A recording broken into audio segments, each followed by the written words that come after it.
I'm employed at a store inside a big medical facility. I was usually happy at work and didn't have any specific grievances. I came onto a disturbance one evening while I was strolling around the hospital for a little smattering. A hospitalized child appeared to have begun to suffer. I observed a fresh female physician having trouble performing a challenging intubation. She was unable to do it because her hands were shaking. I snatched the tube from her after assessing the situation. I can do this. Let me try. An unexpected turn of events occurred when I successfully finished the treatment as she watched in amazement. John is my name. I'm a normal 35-year-old man who might be found anywhere in the nation. I work in a store as a staff member. Despite being a store, it is not the same as a supermarket or convenience store. The store is housed inside a New York hospital. Patients and those who accompany inpatients frequent this sizable hospital. Early in the morning and right before closing, the store is frequented not only by patients, but also by physicians and nurses from the same hospital. The store is frequently packed with customers wearing white coats. $10, please. A senior nurse came to buy her food during noon. She grabbed a tiny pastry, a bottle of tea, and a sandwich. She appeared to have a sweet tooth, which is somewhat problematic for a medical professional. She finally gave in to her urges and purchased these. Your change is right here. I gave her the change after calling her up and bagging her belongings. Taking it, she linked the coins in her clasp wallet. Along with her purchases, she placed the receipt in the bag. As she moved away from the register, she muttered, "Thank you." I also said, "Thank you," while I watched her back. It might sound like a line from a screenplay, almost robotic, but I really did mean it from the bottom of my heart. Please, can I have this? Okay, give me a minute. A young boy was the next person at the register. He is most certainly an inpatient because he was dressed in hospital attire. With a robot and a monster toy in his tiny hands, he appeared to be around 5 years old. A small woman, most likely the boy's mother, stood behind him. Both items cost $10 in total. This is yours. On the tray, she laid a $10 bill. We have a store inside the hospital where we sell food and toys for different requirements. Hospitals aren't really enjoyable, and they may be extremely frightening for kids. We make an effort to provide a range of considerate products to make their difficult times a little bit easier. Exactly $10. Your receipt is here. I gave him the gifts and she the receipt. Thank you very much. He thanked me with a bright smile and a lively voice. Please come again. Cheered up by his energy, I waved goodbye to them with a smile. And so I work at the shop like this. It's primarily a standing job, which can be quite tiring, but there are energetic kids like the boy earlier who share their energy with me. But then again, this is a hospital. It's not uncommon for children to become scared and start crying. A baby being held by his mother in the line for the register started crying loudly. Oh dear, he's gotten fussy, I thought to myself as I worked through the line, eventually reaching this mother and child. I'm so sorry. I'm so sorry. The mother apologized to those around her, looking embarrassed despite her talking to and gently rocking the baby, who seemed about a year old. There was no sign he was going to stop crying anytime soon. It's okay. It's a baby's job to cry after all. I reassured her while scanning the items in her basket. The baby continued to cry the whole time. The surrounding glances gathered, and she looked even more apologetic. All right, time for my secret weapon. After finishing scanning the items, I handed over the change and the receipt.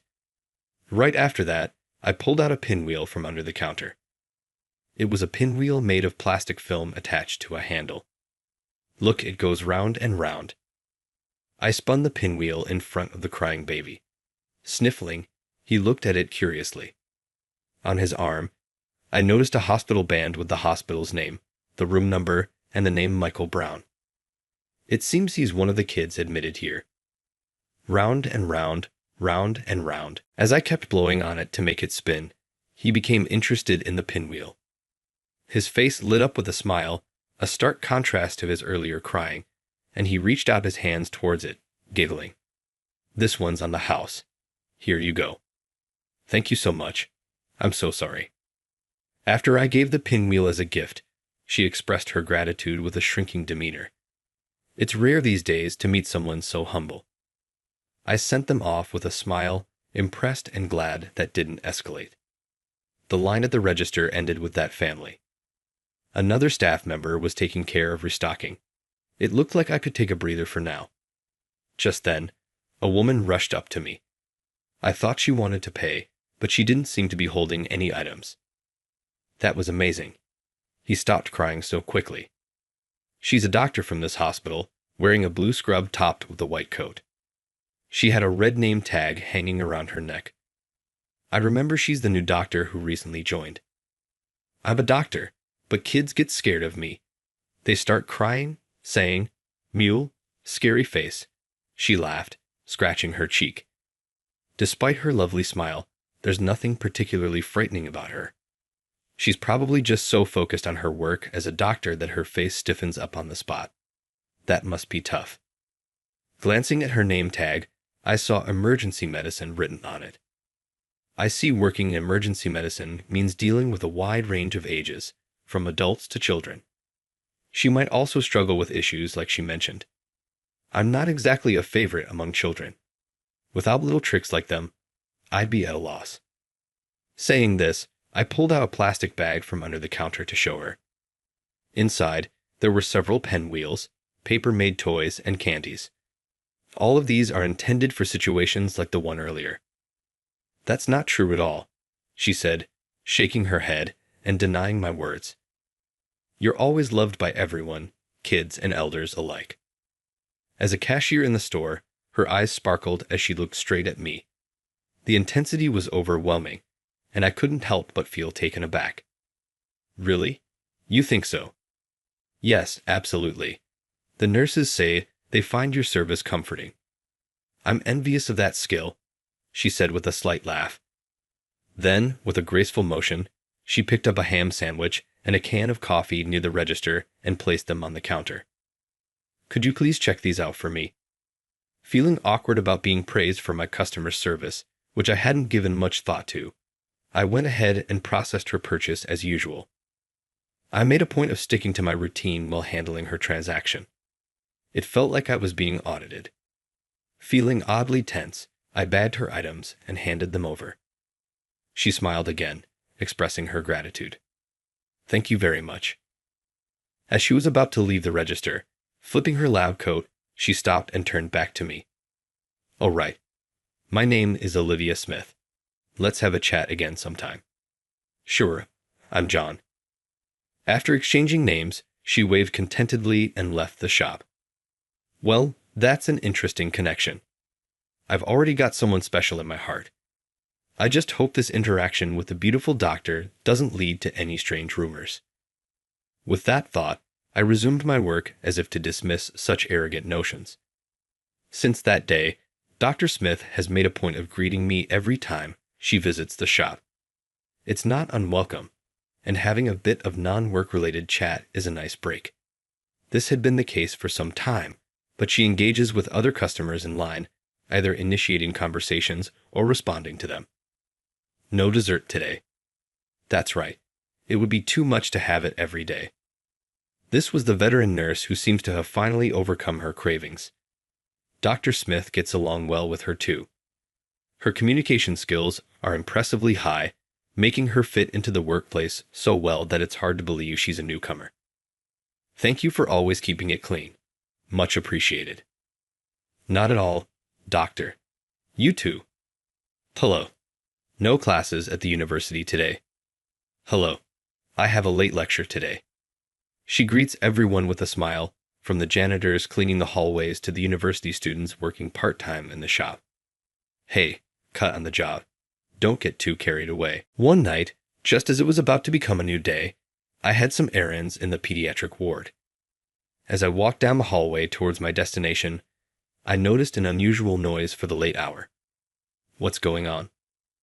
Prioritizing the commotion over my own errand, I headed towards the source of the voices. Approaching, I realized the noises were coming from a particular room. This situation didn't seem normal. Michael. Michael. When I got about 10 meters away from the room where the commotion was happening, I saw a woman sprinting around the corner of the hallway at full speed. Wait, haven't I seen her somewhere? Michael. Michael. Hang in there. The next thing I heard was Dr. Smith's voice. She was driven by anxiety, a stark contrast to her usual demeanor. Excuse me for a moment. Curious, I peeked into the center of the commotion and saw several doctors and nurses treating a child. A familiar red windmill was decorated at the patient's bedside. I see the person from earlier in the store, Michael. It must be Michael who visited the store yesterday. Of course, I'm concerned for anyone in distress, but it's especially worrying when it's a familiar face. Without thinking, I reflexively jumped into the hospital room. Michael. Michael. Dr. Smith's frantic shouts caught my attention. Her hands were trembling, and it seemed like she couldn't maintain her usual composure. Dr. Smith was pale and confused, holding a thin tube in her hands. Excuse me for a moment. I snatched some documents related to Michael from a nearby nurse. Hey, who are you? The surprised nurse's words didn't reach my ears. I skimmed through the file. Michael had asthma and was hospitalized for it. The tube won't fit. Dr. Smith was struggling, and Michael seemed to be in pain. He had a cup-like cough, and epiglottitis was suspected. No wonder she was having trouble with intubation. The swelling narrows the trachea, requiring a certain level of skill. Nurse, please call a pediatrician immediately. Yes. With no time to worry about the sudden outsider, the nurse dashed off, ignoring me, but would help arrive in time. In such a condition, breathing difficulties could arise at any moment. Actually, he might already be experiencing them. Thinking this made me restless, and I impulsively called out to Dr. Smith. Let me try.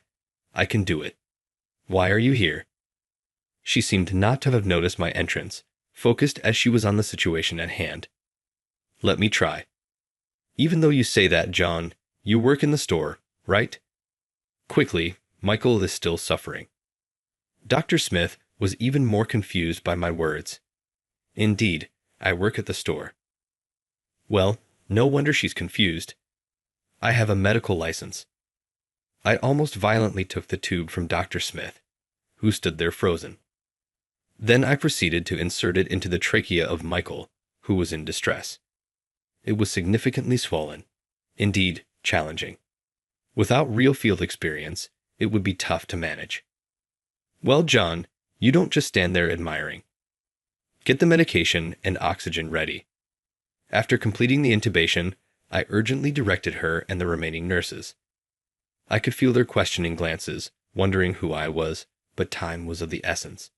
It seemed like everyone there shared a sense of urgency. A little while later, his condition seemed to have improved slightly. The peak of his distress had passed, and his coughing was gradually subsiding. Just then, the nurse who had dashed out earlier burst back in. Dr. Wilson, over here. Oh, the pediatrician. Dr. Wilson entered the room, and when he saw me, his eyes widened. It also seemed like he gave a slight smile at the same time. I'll take over from here. He stood by Michael's side and quickly assessed the situation. Then he continued speaking to me. Thank you, John. His treatment continued. As an experienced doctor, his skills were evident. Each action was quick yet precise, and his instructions to the nurses were clear. Let's leave the rest to him. Yes, encouraged Dr. Smith. We both left the room. I leaned against the wall in the hallway, waiting for her to come down.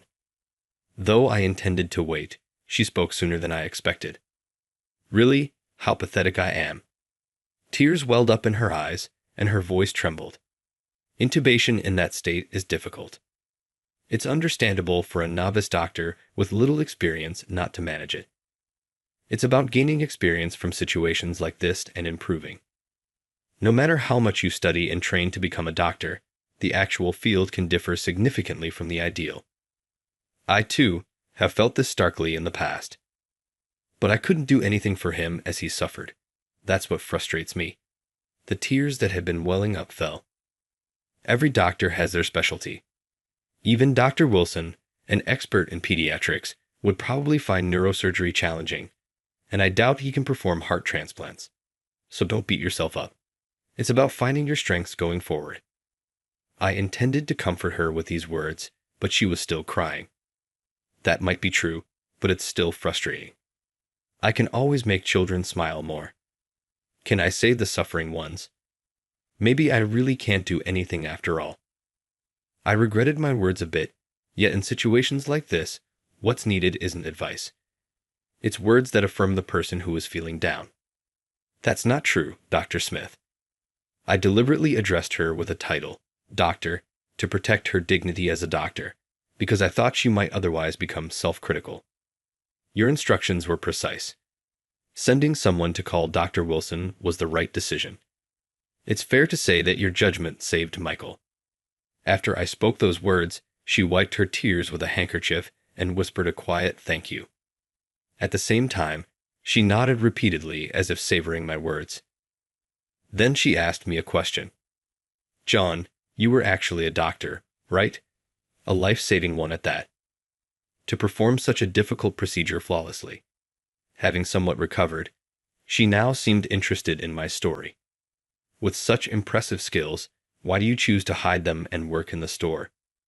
As I spoke, her face, without me realizing it, brightened up.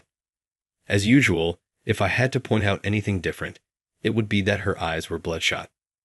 I hesitated about whether to share my circumstances. I hadn't done anything wrong, nor did I have anything to hide. I was just afraid that talking about it might reopen my own wounds. But brooding over it forever wouldn't start anything new. Come with me. Deciding to open up, I asked her to follow me. Turning around, I started walking down the hallway. Her footsteps echoed as she followed behind me. We wove through the hospital, and I led us to a certain room. The room's lights were off. As we entered, I said, "This is a private room for a bed." An impatient right. Yes, as she said. A single girl slept by the window at the far end of the room. Only the light by the bedside was on, and 2 folding chairs were set up. You must be tired. This is going to be a long story. After prompting her to sit, she did so with a puzzled look. Then I turned to the sleeping girl and gently touched her face, placing my palm on her cheek. I stroked under her eye with my thumb. As expected, she showed no response. Amelia Taylor. Seeing the name on the wristband, she seemed to grasp what I was about to say. Could this child be yours? John Jess. Amelia, 3 years old. My daughter. She'd been in a coma since birth due to an accident during delivery. She's never opened her eyes, not even once. As I revealed the truth, she covered her mouth, a look of shock crossing her face. When Amelia was born, my wife, Emma, lost her life. She had a placental abruption, and an emergency surgery was required. The response was quick, but the uterus didn't contract, and she bled out. Amelia was deprived of oxygen, leaving her brain damaged and in a coma from the moment she was born. While Emma was fighting for her life, I was swamped with an entirely different task. I only learned of the severity of my wife's childbirth after everything had ended. At that time, I was a busy emergency medicine physician. That day, too, I was performing emergency surgery on a patient from a traffic accident. Phew, that was close. Yeah, John, you're as skilled as they say. I'm not really. It's all thanks to the support from my seniors. After the surgery, I had such conversations with the senior doctors, but the cheerful atmosphere suddenly changed. The sound of hurried footsteps approached, and then the door was flung open. A breathless nurse with tear-filled eyes looked at me. Dr. Taylor, please come quickly. I had been notified about entering the delivery room, so I was planning to head there soon, thinking casually that my child must have been born. However, her expression filled me with dread. Her face was far from celebratory. Following the nurse, I found Emma peacefully asleep. Her face was serene, showing no signs of distress. Holding her cold, white hand, I knelt down and wept loudly, a grown man crying unabashedly and shedding large tears. Emma, Emma. A large stain formed on the sheets. I shouted until my voice was hoarse, but she never woke up to chide me for being too loud. That day, the patient I was in charge of miraculously pulled through. I was thanked profusely by both the patient and their family, but I couldn't genuinely accept their gratitude. It wasn't that I couldn't accept my wife's passing. I just wished I could have fought alongside her until the end. I wasn't there for her final moments. She never got to see Amelia after she was born, and Amelia has never seen her parents or the world remaining asleep. Our family was torn apart, suspended in midair. Since then, my spirit was broken. I couldn't work as a doctor anymore. Amelia's primary physician became Dr. Rodriguez, a pediatrician and my mentor. I couldn't bear the thought of our family remaining divided. I decided to stay close to her by working at the hospital store. Thanks to Dr. Wilson's kindness, I'm allowed to stay overnight with her a few times a month. It just so happened that this coincided with the commotion involving Michael. I'm sorry for asking without knowing your situation. Dr. Smith, sitting next to me, fidgeted with an apologetic look. I was about to reassure her that it was okay, but she was the first to speak. But I want you to return to medicine, John. Excuse me? Her unexpected words took me by surprise. She then shared her past with me, looking downcast. John, I lost my best friend in an accident. They had plans for the next day and even for the upcoming holiday, but those plans never came to fruition. I wanted to reduce the number of people dying from sudden accidents. That's why I chose to become an emergency medicine doctor. Her usually gentle demeanor was filled with determination and strong emotion. But after the incident with Michael, I realized how inexperienced I still am. That's why. John. What? I was startled by her sudden approach and raised my voice unintentionally. It echoed down the hallway, likely causing a disturbance. I wish for you to return as a senior in emergency medicine. Please let me call you my master. Master. Her unexpected words left me astonished. Despite my shock, she continued, I've always felt a sense of urgency. Despite having lofty goals, my skills didn't match up. I was trying too hard to fit in to cover that up. To me, her behavior had always seemed natural. I thought it was just her being herself, but it seems I was mistaken. That's why I envy your skill, John. If you're willing to return to medicine. I'm sorry, Dr. Smith. Her words truly meant a lot to me, but the trauma from that day still held me back. I can't sort out my feelings yet. Is that so? But I won't give up. I'll keep asking you until you're sick of it, she declared emphatically. Weeks passed since that day. I was working as usual at the store, handling the queue of customers at the register when it happened. Whoa, what was that? A loud thump sounded. Unable to stop the register, I continued my work, albeit distracted. Did you hear that noise just now? Yes, it was quite the impact. I wonder what happened. That's the thing, you see, an older lady mentioned. There had been a traffic accident on the main road in front of the hospital. Apparently, a bus and a large truck had a head-on collision. Several compact cars were involved, turning it into a major disaster. Some people saw the victims being brought to this hospital. John, please, we need your help. We're short-staffed. Dr. Smith arrived at the store out of breath. Coincidentally, there were orthopedic, neurology, and cardiac surgery conferences today, so there were fewer doctors in the hospital. Wait, I have no time. Let's go. Hey, Dr. Smith. Despite my reluctance, she firmly dragged me to the scene. Just then, a college student working part-time arrived.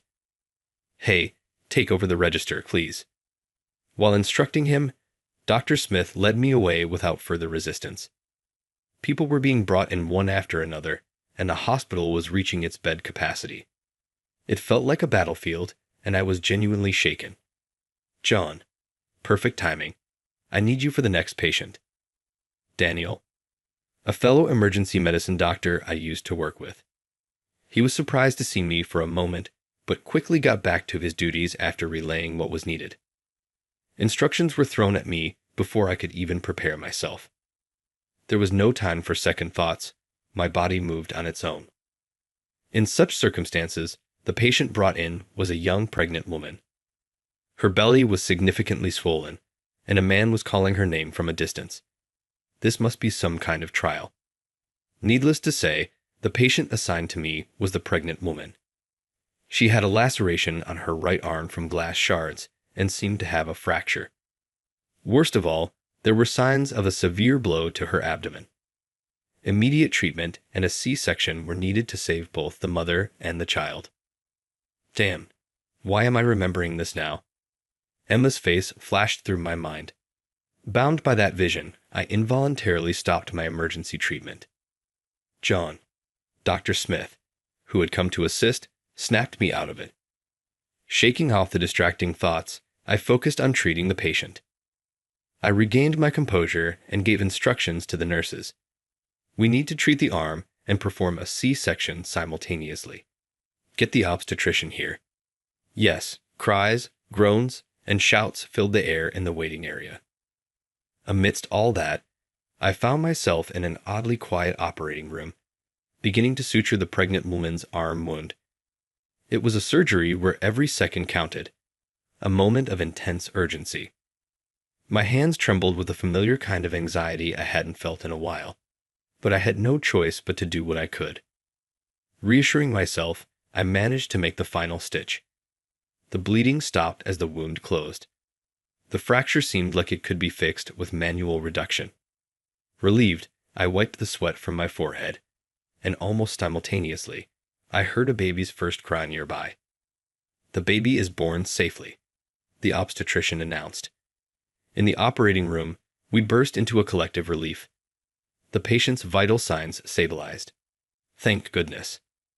Amid the cheers, I quietly shed tears. The accident was caused by the truck driver falling asleep at the wheel. He had a chronic condition and had taken medication with drowsiness as a side effect.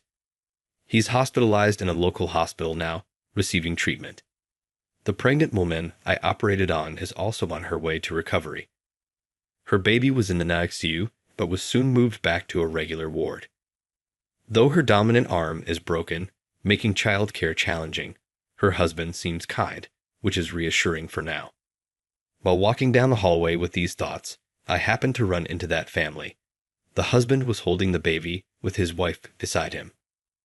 "Dear Taylor, that's you, isn't it?" "Yes, I'm John Taylor," I introduced myself. The couple's solemn faces lit up. Their baby was sleeping in the father's arms. "Thank you so much for everything. We'll never forget your kindness." "It's nothing. I was just doing my duty as a doctor," I said. Despite that, they kept thanking me over and over again. Seeing the lively couple, I felt proud to be a doctor. That night, the hospital had calmed down and returned to normal. In a room, I spoke to my sleeping princess. "That's what happened. Impressive, right? Daddy did well." Of course, there was no response. Suddenly feeling empty, I was reminded of the past, the funeral, dealing with relatives, and above all, the sorrow of loss that prevented me from celebrating Amelia's birth. This guilt was the main factor hindering my return. "Amelia, would you support me if I said I wanted to return to being a doctor?" I looked at my daughter. "Haha, your eyes and mouth are just like Emma's. I'm looking forward to the day you wake up." As I gently stroked her head, whispering to her, I caught a slight movement of her finger out of the corner of my eye. I grabbed her hand and called out, "Amelia, Amelia," but there was no response. Well, things don't work out that conveniently, do they? I was excited for a moment, but I quickly regained my composure and sat back down in the chair beside the bed. At a glance, her face seemed to be smiling. Eventually, I chose to return to emergency medicine. Dr. Smith, who calls me master despite my protests, Daniel always laughs, saying she's like a shadow following me around. "Daniel, JN is not a goldfish." That's right. He's an orca.